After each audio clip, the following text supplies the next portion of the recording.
안녕하세요. 세락TV입니다. 이번에는 학자문행제, 출석, 토론, 쪽지, 난 마지막 시험까지 어떻게 이 과정들이 진행되는지에 대해서 알아보겠습니다. 자, 먼저 출석에 대해서 알아볼게요. 많은 분들이 학점은행제는 직장과 병행이 가능한 건가요? 아니면은 다른 공부랑 병행이 가능한가요? 라고 물어보세요. 학습자분들한테 가장 많이 말씀드리는 게 출석만 제대로 지켜달라는 거였어요. 학점은행제 원격평생교육원을 예로 들게요. 원격평생교육원은 온라인으로 수강이 가능한 점이 있어요. 그래서 학점은행제 온라인 교육원들은 출석이 모두 동일합니다. 강의가 오픈된 시점부터 해서 2주까지 출석으로 인정을 해주는 거예요. 만약 7월 23일 목요일에 강의가 시작이 됐어요. 그러면은 1주차 강의가 수강이 인정되는 유효한 기간은 8월 5일 수요일까지인 거예요. 이 기간 안에 수강을 해야지 출석으로 인정이 됩니다. 학점은행제 출석부터 이야기를 해볼게요. 많은 분들이 학점은행제 출석 직장이랑 병행이 가능한가요? 아니면은 다른 공부랑 병행이 가능한가요? 라고 여쭤보세요. 그럼 저는 그 중에 가장 중요한 거는 학습자분들한테 출석만 좀 제대로 하시면 됩니다 라고 합니다. 제가 말씀드리는 부분은 학점은행제 중에서도 원격 평생교육원 출석에 관한 내용이 같이 볼게요. 학점은행제 원격 평생교육원, 즉 온라인 평생교육원들의 출석은 모두 동일합니다. 자, 강의가 오픈된 시점부터 2주까지 출석으로 인정을 해줘요. 자, 예를 들어서 7월 23일 목요일 강의가 시작이 된다고 하면 1주차 강의가 유효한 시점, 즉 1주차 강의를 들었다고 인정해주는 수강 인정 기간은 8월 5일 수요일까지입니다. 교육원별로 문자 또는 카카오톡 알림으로 계속해서 이번 주차 강의가 개설이 되었습니다. 이번 주차 강의는 몇 월 며칠까지 수강을 완료해주세요. 이런 식으로 꾸준히 연락이 오기 때문에 수강만 잘 받아주시면 됩니다. 온라인 교육원들은 이렇게 1주부터 15주차까지 수강으로 하면 되고 진도율이라고 있어요. 예를 들어서 0%부터 15% 들었는지 100% 수강했는지 이렇게 나오는데 교육원의 강의들은 모두 100% 진도율로 출석을 해주셔야 됩니다. 만약 100%가 아니라 99%에서 멈춰있거나 98%에서 멈춰있는 경우에는 교육원 행정실에 직접 연락을 해서 이걸 100%로 변경을 해주세요 또는 시간을 채워서 100%를 만들어주시면 됩니다. 만약에 출석률이 80% 이하가 된다면은 꽈락이에요. 꽈락이 된다는 것은 점으로 인정을 받을 수가 없기 때문에 학습자님의 시간과 돈을 날리게 되는 경우가 되는 거예요. 그래서 이 출석의 80% 이상은 반드시 지켜야 됩니다.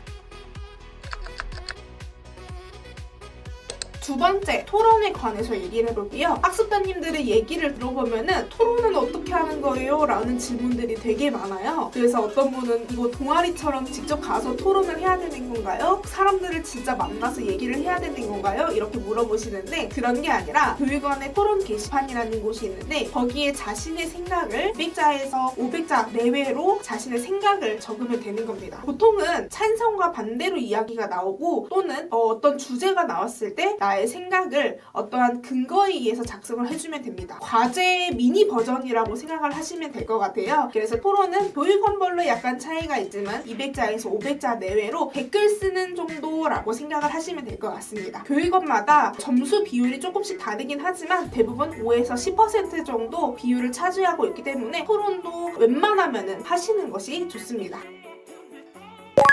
세 번째는 쪽지 시험이에요. 학습자분들이 쪽지 시험에 관해서도 굉장히 많이 질문을 해주시는데요. 쪽지 시험은 교육원마다 쪽지 시험 또는 평성평가로도 분류가 됩니다. 정식 중간고사, 기말고사는 아니지만은 5에서 10% 정도 성적으로 분영되기 때문에 참여를 하셔야 됩니다. 쪽지 시험과 형성평가는 대부분 교 안에 있는 내용을 위주로 해서 출제를 하게 되고요. 때로는 그대로 나오는 경우도 많기 때문에 교환만 잘 참고하셔도 좋은 성적을 받을 수가 있습니다. 쪽지 시험도 시간 제한이 있어서 시간을 잘 확인하신 다음에 문제를 푸셔야 되세요. 보통 쪽지 시험은 3문제에서 5문제 정도 출제가 됩니다.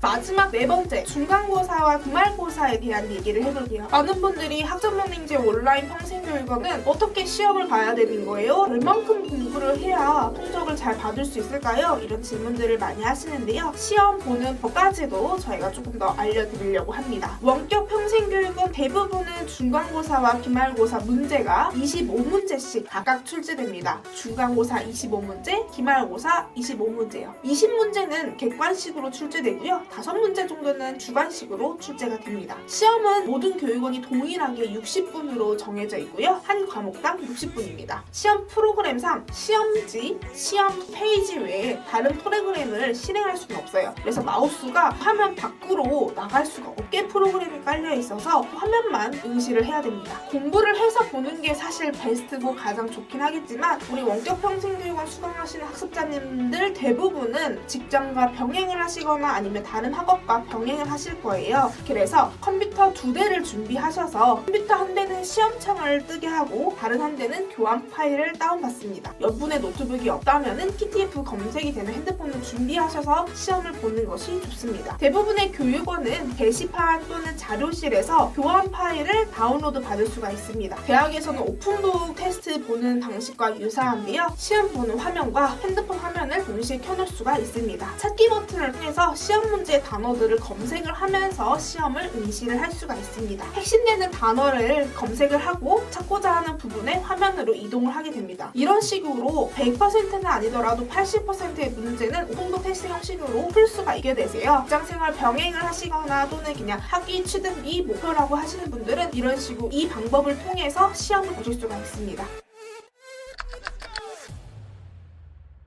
여기까지 출석, 포론, 쪽지, 시험까지, 중간고사, 기말고사 정보까지 다 알아봤는데요. 사실 직접 해보지 않으면 어떻게 해야 되는지 잘 몰라요. 그래서 일단은 수강 신청을 먼저 하시고 그 다음에 교육원에서 안내해주는 그 내용에 따라서 하나하나 차근차근 진행하다 보면은 아, 그때 세랑에서 말했던 게 이런 부분이었구나 라고 알게 되실 거예요. 그래서 또 하시다가 모르는 부분이 있으면은 세랑에 들어오셔서 질문 답변 게시판에 남겨주시면 되고요. 나만의 꿀팁 같은 게 있다면은 나만의 정보 같은 게 있다면은 다른 학습자분들에게 도움이 될 수 있게 공유도 많이 부탁드릴게요. 지금까지 세라TV였습니다. 셀바!